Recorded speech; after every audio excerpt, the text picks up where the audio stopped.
영화나 드라마의 줄거리나 주요 사항, 또 반전 혹은 결말 등을 미리 알려주어서 이야기를 감상하는 데 재미와 흥미를 떨어뜨리는 행위를 스포일러, 줄여서 스포라고 부릅니다. 영화나 드라마가 사람들에게 흥미를 갖게 하고 또 몰입시키는 이유 중 하나는 예기치 못한 전개와 결말, 또 반전과 긴장이 있기 때문입니다. 그런데 이런 반전과 또 결말을 미리 알아버리면 극적 효과가 떨어지게 됩니다. 그래서 그 영화나 드라마를 보지 못한 사람들은 너무 많은 내용을 알게 되면 스포 금지하면서 아직 보지 못한 사람들을 위해서 더 이상 내용을 말하지 말라 이렇게 이야기를 합니다. 그런데 요즘에 이 젊은 이들 중에는 반대로 하는 사람도 있답니다. 시간을 절약하기 위해서 일부러 유튜브 같은 곳에 편집된 요약본을 먼저 보고 그 전체를 볼지 말지를 결정하기도 한다라는 겁니다. 그럼 어떤 게 낫습니까? 성경도 그런 것 같습니다. 성경을 하나하나 알아가면서 배우는 것도 좋지만 성경의 핵심 구절이 뭔지, 가장 중요한 계명이 뭔지를 알고 읽으면 전체를 이해하는 데 도움이 되기도 합니다. 성경처럼 내용 자체가 방대하고 많은 주제가 섞여 있는 것을 볼 때에는 이렇게 성경의 주제, 핵심을 먼저 아는 것이 필요할 수 있습니다. 오늘 본문에 보면 서기관 중에 한 사람이 예수님께 나와서 이 성경의 핵심이 뭡니까? 이 계명의 핵심 주제가 뭡니까? 이것을 질문하는 장면이 나오게 됩니다. 이렇게 성경의 율법의 핵심 가치에 대해서 서기관과 예수님이 대화하는 형식으로 오늘 본문이 이루어져 있는데 이 대화가 구조를 보면 이렇게 되어 있습니다. 28절에서는 이 서기관이 예수님께 가장 첫 번째 되는 계명이 뭡니까? 라고 질문하는 내용이 나옵니다. 여기에 대해서 29절에 31절까지는 예수님의 답변이 나오게 되죠. 그리고 32절, 33절은 이 예수님의 답변에 대한 서기관의 반응이 나오게 됩니다. 그리고 마지막 34절에서는 이 서기관이 반응한 것에 대해서 예수님이 평가해 주시는 것으로 구조가 되어 있습니다. 오늘 본문의 이 구조를 통해서 본문의 내용을 좀 자세히 살펴보겠습니다. 먼저 첫 번째, 이 서기관의 질문입니다. 본문은 다른 복음서의 병행 구절과 비교해 보았을 때 예수님께서 이제 예루살렘의 마지막에 올라오셨을 때 예수님을 공격하고 비난하고자 하는 자들이 논쟁하면서 시험하듯 여러 가지 문제를 가지고 나왔을 때 그 논쟁 중에 있었던 사건입니다. 28절에 보면 예수님이 자신을 공격하기 위해서 질문을 던진 자들과 변론하시면서 어떤 질문이든지 잘 대답하시는 것을 보고 서기관 중에 한 사람이 예수님께 나와 질문을 한 겁니다. 선생님, 모든 계명 중에 첫째 되는 계명이 무엇입니까? 이렇게 물어본 것이죠. 그러니까 율법의 핵심 가치가 뭡니까? 이렇게 물어본 겁니다. 왜 서기관이 예수님께 이런 질문을 했는가를 알려면 당시 상황을 우리가 좀 이해할 필요가 있습니다. 당시 율법 학자들은 율법을 무엇 하라라는 계명으로 248개의 율법 조항, 그리고 무엇 하지 말라라는 조항으로 365개의 율법 조항, 총 613개의 율법 조항으로 정리를 해 놓았습니다.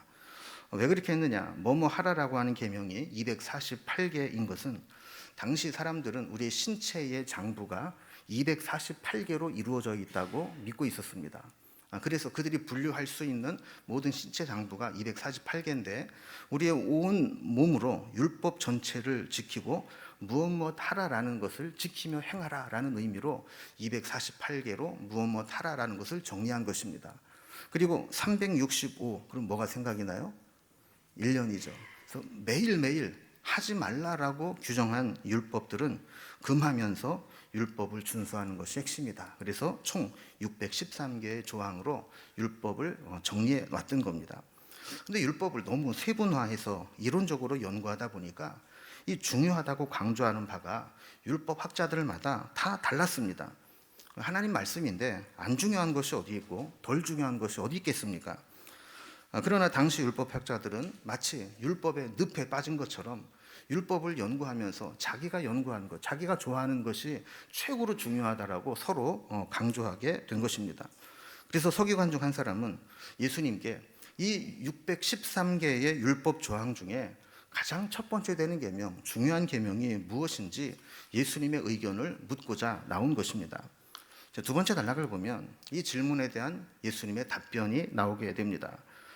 모든 계명 중 첫째가 무엇이냐는 질문에 예수님은 망설임 없이 대답하십니다.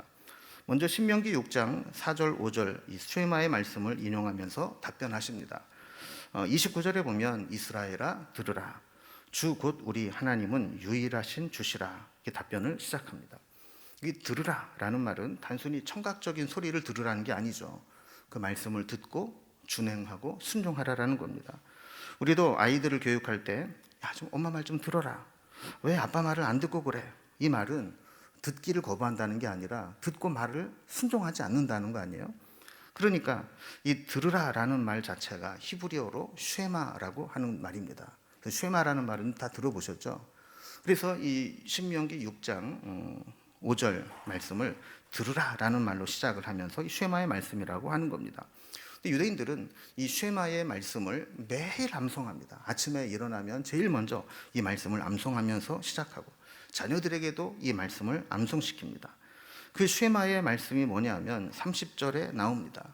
내 마음을 다하고 목숨을 다하고 뜻을 다하고 힘을 다하여 주 너의 하나님을 사랑하라 하신 것이라 그랬습니다. 그러니까 하나님을 사랑하는 것이 첫째 되는 계명이다라는 겁니다. 여러분, 우리가 정말 하나님을 사랑하는 것이 얼마나 중요합니까? 어거스틴의 요한일서 주예에 보면 하나님을 사랑하라, 그리고 마음대로 하라, 원하는 바를 행하라, 이런 이야기를 했습니다. 이 말은 자칫 잘못하면 오해할 수 있는 말입니다. 내가 하나님을 사랑한다고 하면 내가 하고 싶은 대로 살아도 무슨 짓을 해도 용인되는 것처럼 보일 수 있습니다. 그러나 이 말의 핵심은 하나님의 사랑에 맞춰진 정화된 내 의지는 나의 구체적인 현실에서 나의 욕망이라든지 나의 실천이라든지 이것을 하나님을 사랑하는 쪽으로 인도해 주신다라는 뜻입니다. 그러니까 내가 정말 하나님을 사랑하고 내 의지가 하나님을 사랑하는 쪽에 맞춰져 있다면 내가 원하는 것, 실천하는 것이 그 사랑에 맞춰서 행하게 된다라는 말입니다. 우리에게 중요한 것은 율법 조항 하나하나를 지키느냐 안 지키느냐 이것보다 내 마음에 하나님을 사랑하는 마음이 있느냐, 내 선한 의지가 하나님을 사랑하는 의지로 맞춰져 있느냐, 이게 더 중요한 겁니다. 우리가 정말 하나님을 사랑한다면 십계명을 왜 못 지키겠습니까? 우리가 정말 하나님을 사랑하는 마음이 있다면 하나님 주신 계명이 왜 부담스럽겠습니까? 사랑이 문제입니다. 다른 것들은 다 부수적입니다. 이어서 예수님은 레위기 19장 18절 말씀을 인용하시면서 사랑의 개념을 발전시키십니다. 둘째는 내 이웃을 내 자신과 같이 사랑하라 하신 것이라, 이보다 더 큰 계명이 없느니라 그랬습니다. 여러분, 우리가 제일 사랑하는 대상이 뭘까요? 그거는 자기 자신일 겁니다. 아무리 우리가 이타적인 사랑을 한다 해도 본능적으로 우리는 자기 자신이 먼저입니다. 자기 자신을 무시하고 건드리면 참지 못합니다.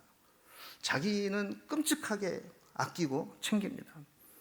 그런데 이렇게 자기를 사랑하는 마음으로 이웃을 사랑하는 것, 이것이 율법의 핵심이라는 겁니다. 마태복음 7장 12절의 황금률의 말씀과도 같은 것이죠. 우리가 무엇이든지 남에게 내가 대접을 받고 싶은 대로 남을 대접하는 것, 이것이 율법이요 선지자라 그랬습니다. 자기를 살피고 자기에게 관심을 갖고 관찰하듯 이웃을 살피고 관심을 갖고 그의 필요와 부족함을 보살피라는 겁니다. 나를 생각하듯이 상대방의 입장에서 역지사지로 생각해 주는 겁니다. 내가 잘못했을 때 나를 용납해 주고 내 잘못을, 내 행위를 합리화하듯이 다른 사람의 행위에 대해서도 유연한 태도를 가지고 비판하기 전에 그가 그렇게 할 수밖에 없었던 이유가 무엇인지를 생각해 주는 것입니다. 남에게 적용하는 엄격한 잣대를 나 자신에게 댈 수 있어야 합니다. 마땅히 자기가 해야 할 일들은 하지 않으면서 다른 사람 탓만 하고 있다면 이것은 이웃을 사랑하는 것과 멀어지는 겁니다. 이렇게 자기를 그렇게 끔찍하게 위하고 챙기듯이 다른 사람을, 이웃을 사랑하는 것, 이것이 율법의 핵심이라고 말씀하는 겁니다. 그래서 어거스틴은 이런 기도문을 썼습니다. 입을 다물려거든 사랑으로 침묵하라. 말을 하려거든 사랑으로 말하라. 남을 바로잡아 주려거든 사랑으로 바로잡아 주라. 용서하려거든 사랑으로 용서하라. 그대 마음 저 깊숙한 곳에 사랑의 뿌리가 들이우게 하라. 이 뿌리에서는 선한 것 외에는 다른 게 나올 수 없으니 그랬습니다. 우리가 침묵할 때도 말을 할 때에도 사랑으로 하라는 겁니다. 심지어 다른 사람의 잘못을 내가 바로잡아 줄 때에도 용서할 때에도 사랑으로 해야 됩니다.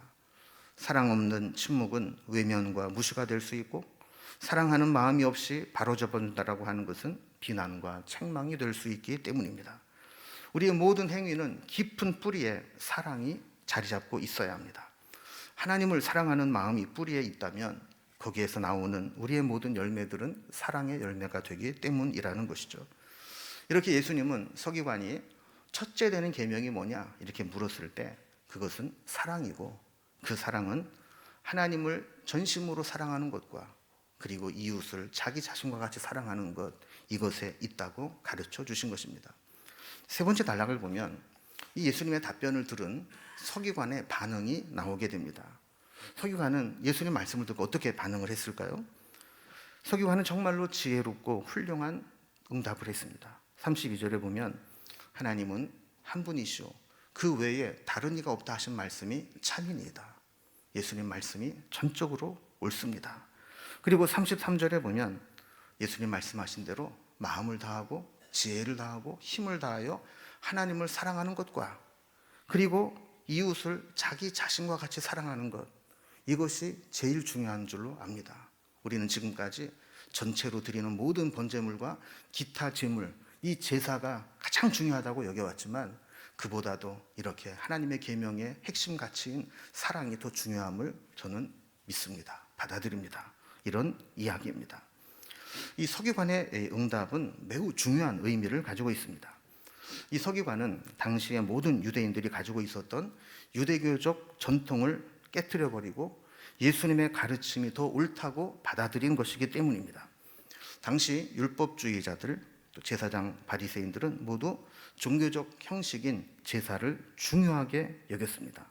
그런데 33절을 다시 보면 유대인들이 그렇게 소중하게 생각하는 이 모든 제사보다도 한 분 하나님을 사랑하고 이웃을 사랑하는 것, 이것이 더 중요하다고 받아들였게 되었다라는 겁니다. 예수님이 인용하신 이 신명기 6장 이 쉐마의 말씀과 또 이것을 인용하신 예수님의 말씀, 그리고 이 말씀을 듣고 반응한 서기관의 이 이야기를 보면 약간씩 좀 다른 것을 발견하게 됩니다. 이 세 구절을 한번 비교해서 살펴볼 때 한글과 또 영어로 어떻게 좀 다른지 한번 비교하면 좋을 것 같습니다. 신명기 6장 5절 이 쉐마의 말씀에는 마음을 다하고 뜻을 다하고 힘을 다하여 하나님을 사랑하라 그랬습니다. 이것을 예수님은 마가복음 12장 30절에서 마음을 다하고 목숨을 다하고 뜻을 다하고 힘을 다하여 사랑하라 그랬습니다. 여기 뭔가 좀 차이가 나는 것을 좀 아십니까? 신명기에는 없었던 목숨이라는 것이 첨가가 되었습니다. 그리고 또 영어로 보게 되면 마인드라는 것이 첨가된 것을 보게 됩니다. 근데 이것을 서기관이 듣고 반응을 할 때는 또 다르게 이야기를 합니다. 마음을 다하고 지혜를 다하고 힘을 다하여 하나님을 사랑하라 하는 것이다라고 이야기를 했습니다. 이게 뭐가 달라졌죠? 여기에 보면 soul이 understanding으로 지혜로 바뀐 것을 보게 됩니다. 우리말 번역으로도 좀 바뀌고 영어로 번역하는 것도 좀 바뀌게 되는데 오늘은 시간이 없어서 이게 어떤 의미인지는 다 살펴보지 못합니다. 다음에 이 본문으로 또 설교할 기회가 있으면 요거를 집중적으로 살펴보기로 하고요. 여기서 좀 중요한 말씀은 뭐냐면 이 말씀은 아까 말씀드린 것처럼 쉐마의 말씀으로 유대인이라면 누구나 매일 암송하는 말입니다. 그러니까 토시 하나까지도 틀리지 않고 매일 암송하며 잘 알고 있는 말씀이라는 겁니다.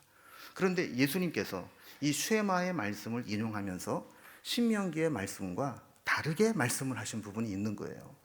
없는 구절을 하나 첨가를 한 겁니다. 그렇다고 한다면 이 율법학자 서기관의 입장에서 보면 예수님 쉐마의 말씀을 잘못 인용하셨습니다. 없는 말씀을 하셨습니다. 라고 해야 맞습니다. 그런데 이 서기관은 그것을 전혀 문제 삼지 않았습니다. 중요한 것은 예수님이 말씀하시고자 하는 율법의 핵심, 그게 진짜 중요하다라는 겁니다. 그래서 전심으로 하나님을 사랑하고 이웃을 내 몸과 같이 사랑하는 것, 자기 자신같이 사랑하는 것, 이게 중요하지 다른 것이 중요하지 않다라고 이야기를 한 것입니다. 자, 그러면 마지막 네 번째로 이 서기관의 응답을 보고 예수님은 어떻게 평가를 내리셨는가 하는 겁니다. 여기에 대한 예수님의 평가는 칭찬처럼 보입니다. 다른 논쟁자들이 예수님께 질문을 했을 때 분노하시면서 격분했던 것과는 달리 칭찬해 주시는 것처럼 보입니다. 34절에 보면 이 서기관에게 그가 지혜 있게 대답함을 보시고 뭐라고 그랬어요? 네가 하나님 나라에서 멀지 않도다, 이렇게 이야기를 한 겁니다. 근데 칭찬은 칭찬인데 한 2% 부족한 칭찬인 것 같아요. 하나님 나라에 있느니라 그랬으면 참 좋았을 텐데 하나님 나라에서 멀지 않도다, 가까이 왔다라고 이야기를 하는 겁니다. 그러면 왜 예수님은 하나님 나라에서 멀지 않다, 이 정도까지만 말씀을 하셨을까요? 이것은 이 서기관의 응답을 보면 지식으로는 되었다는 거예요. 가르침을 잘 받아들이는 것까지는 되었다는 겁니다. 그런데 정말 내가 하나님을 그렇게 사랑하고 이웃을 사랑하고 살고 있니? 네가 깨달은 대로 실천하고 있니? 이 말씀을 하는 겁니다. 아무리 온전하게 깨닫고 지식으로 알고 있어도 그것을 실천으로 옮기지 않고 있다면 그것만으로는 부족하다라는 겁니다. 이제 천국에 가까이는 왔지만 하나님 나라에 들어오려면 남은 것이 그것을 실천으로 옮기는 것이다라는 거죠. 오늘 본문과 병행 구절인 마태복음과 누가복음에서는 이 율법 교사가 예수님을 시험하여 묻되 예수를 시험하여 이르되, 그래서 다른 사람들과 같이 불순한 동기로 예수님을 난처하게 만들기 위해서, 시험하기 위해서 이 질문을 했다라고 해석을 했습니다. 그런데 마가복음을 기록한 마가는 이것을 좀 다르게 해석을 했습니다. 다른 사람과 같이 불순한 의도로 변증하기 위해서, 논쟁하기 위해서 질문한 것이 아니라 적어도 이 율법학자 서기관은 악의적인 질문이 아니라 하나님의 나라에 들어가기에 중요한 율법의 핵심이 무엇인지를 알고 싶은 마음이 있었다고 본 것이죠. 어쨌든 마가는 이렇게 이 서기관을 긍정적으로 평가를 합니다. 이 말씀을 듣고 그 후에 감히 묻는 자가 없었더라, 이렇게 하면서 모든 질의응답이 종료됩니다. 이 서기관의 질문뿐만 아니라 그동안 예수님을 시험하기 위해서 질문하며 곤경에 빠뜨리려고 했던 모든 논쟁이 종료된 것입니다.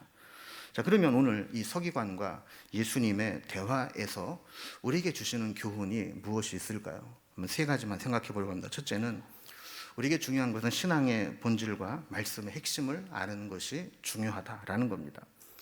유대인들, 율법주의자들의 맹점은 하나님 주신 율법 말씀에 인간적인 해석과 전통을 덧붙였다라는 겁니다. 하나님 말씀을 주셨으면 그 말씀의 근본 정신이 무엇인지, 핵심이 무엇인지를 파악해야 되는데 그것을 잘 지키려고 하다 보니까 거기에 주관적인 살을 붙이고 인간적인 해석을 더하고 새로운 전통을 덧입히다 보면서 원래 주셨던 말씀의 의도와는 달라진, 왜곡된, 변질된 진리가 되어버리고 만 것입니다. 우리가 그런 게 많습니다. 처음에는 좋은 의도로 시작했는데 지나면서 변질되는 것이죠. 제가 수련회 같은 곳에 가면 공동체 게임을 제가 인도한 적이 있습니다. 제가 잘하는 것 중에 하나가 명함 모으기 게임인데, 이 종이에다가 자기 이름을 쓰고 사인을 해서 명함을 한 20장 정도 만들어서 평소에 내가 잘 이야기하지 못하고 가까이 지내지 못했던 사람들을 찾아가서 그 사람과 자기 소개를 하고 인사를 나눈 후에 가위바위보를 해서 이긴 사람이 그 상대방의 이 명함을 가져오는 것으로 이렇게 룰을 정해서 게임을 진행합니다. 그럼 이 게임의 목적은 뭘까요? 남의 명함을 많이 모으는 것일까요? 아니면 잘 모르던 사람과 인사하고 교제하는 것일까요? 당연히 인사하고 교제하는 거죠. 근데 이 게임을 딱 시작을 해보면 난리도 아닙니다. 정신을 잃어버립니다. 전부 그냥 명함을 따기 위해서 한 1, 2분만 지나면 그냥 인사도 없고 바로 주먹질을 하면서 가위바위보 하자고 막 이렇게 만나게 되는 거예요. 근데 제가 이거를 여러 번 하다 보니까 한 번은 한쪽에서 좀 수상한 행적이 포착이 되었습니다. 명함 몰아주기를 하면서 불법 거래가 이루어지고 있는 겁니다. 그래서 한 장씩 거래하는 게 아니라 묶음으로 막 10장씩, 20장씩 막 거래를 하는 거예요. 그래서 보통 이제 가위바위보를 하면 이기기도 하고 지기도 하기 때문에 다 끝나고 나면 20장 가지고 시작해서 많아봐야 한 30장, 뭐 적어도 10장은 남습니다. 그런데 어떤 사람이 막 70장, 80장을 내가 모았다고 가져오는 거예요. 이것은 다 이렇게 불법으로 몰아주기를 한 것이죠. 그러니까 원래 이 게임을 하고자 하는 의도와는 전혀 다르게 잘못된 방향으로 가게 된 겁니다. 여러분, 사람의 손에 맡겨지면 이런 일들이 부지기수로 일어납니다. 아무리 좋은 의도로 시작을 했다 할지라도 사람의 이 부패한 본성은 그것을 왜곡하고 변질시켜 버리게 되는 거죠. 율법주의가 바로 그런 것입니다. 하나님께서 우리에게 율법을 주실 때에는 선한 의도로 주셨는데 그것에 살을 붙이고 전통을 만들면서 원래 의도했던 말씀의 의도와는 전혀 다른 율법 해석이 되어버린 겁니다. 예수님 말씀의 핵심은 이렇게 누더기처럼 붙인 인간적 군더더기를 벗겨내고 말씀의 핵심, 본질을 붙잡으라는 겁니다. 더 이상 사람들이 만든 비본질적인 것에 속지 말고 본질이 우리가 붙인 군더더기에 가려서는 안 된다고 이야기를 하는 겁니다. 그래서 우리가 가지고 있는 신앙적 전통들, 우리가 교회는 이래야 된다, 저래야 된다, 신앙생활은 이렇게 해야 된다라고 생각하는 수많은 전통들이 있습니다. 그런데 그런 생각들의 상당수는 말씀의 본질에서 거리가 먼 내 주관적인 습관이요 생각일 수 있다는 겁니다. 우리는 무엇보다도 하나님을 사랑하고 이웃을 사랑하는 것을 알 뿐만 아니라 실천하는 사람이 되어야 합니다. 이게 보면 마음을 다하고 뜻을 다하고 목숨을 다하고 지혜를 다하고 힘을 다하여 하라 그랬는데 이게 중요한 것은 다하고라는 말입니다. 전심전력하라는 겁니다. 무엇을 어떻게 하든지 최선을 다해 하라는 겁니다. 우리가 보통 형식은 갖추었지만 마음으로는 따라가지 않을 때가 있습니다. 하는 흉내는 내지만 최선은 다하지 않을 때가 있습니다. 그러나 어거스틴의 교훈처럼 우리가 하나님을 전심으로 사랑하는 것을 회복하게 된다면 나머지 조항들은 저절로 따라가게 되는 것이죠. 여러분, 우리는 예수님께서 말씀하시고 하나님께서 주신 이 율법의 핵심 가치인 이 사랑, 하나님을 정말 사랑하고 이웃을 사랑하는 것을 내가 깨닫고 실천하고 있는지 돌아볼 수 있는 기회가 되기를 소망합니다. 두 번째 교훈은 이 첫째 되는 계명이라는 것은 순위적인 첫째가 아니라 가장 근본이 되는 중요한 개념이라는 겁니다. 오늘 본문을 유의해서 살펴보신 분들은 발견하시겠지만 서기관은 첫째가 되는 계명을 물었습니다. 그런데 예수님은 두 가지 답변을 하셨습니다. 예수님께서 이 율법을 한 가지로 정리할 능력이 없어서 두 가지로 말씀하신 게 아닙니다. 첫째 되는 개념은 순서를 의미하는 것이라기보다는 가장 근본적인 계명이라는 겁니다. 그리고 이 첫 번째 계명은 두 번째 계명과 서로 긴밀하게 연결되어 있고 첫 번째 계명을 제대로 지키기만 한다면 두 번째 계명은 저절로 지켜지게 된다라는 것이죠. 이것을 우리가 실천하지 않는 것이 문제라는 겁니다. 어떤 사람은 하나님은 정말 열렬히 사랑하는 것 같은데 이웃 사랑을 실천하지 못하는 사람이 있습니다. 반대로 어떤 사람은 선행을 하면서 좋은 일은 다 하는 것처럼 보이는데 하나님을 정말 사랑하지 않는 사람이 있을 수 있습니다. 십자가는 수직과 수평이 만나는 곳에서 이루어집니다. 참된 신앙은 하나님을 사랑하는 이 신앙의 기둥에 이웃을 사랑하는 이 수평적인 사랑이 연결되어질 때 완성되어지는 것입니다. 우리는 이 신앙의 본질, 우리의 부족함이 없는지 오늘 돌아보고 부족한 점을 보완할 수 있는 계기가 되기를 소망합니다. 마지막 세 번째로 오늘 본문이 우리에게 주는 교훈은 지식과 지적인 동의만으로는 부족하다라는 겁니다. 반드시 실천으로 이어져야 한다는 것입니다. 예수님께 질문하며 논쟁하려고 했던 자들은 모두 책망을 받았지만 이 서기관은 부분적으로나마 조건부 칭찬을 받았다고 했습니다. 서기관들에게 천국을 온전히 약속하지 않으신 것은 아직 실천의 영역이 남아있기 때문입니다. 지식으로는 되었지만 이제 삶으로 실천으로 아는 바를 증명해 내라는 겁니다. 여러분, 우리의 신앙의 문제는 지식의 부족의 문제가 아닙니다.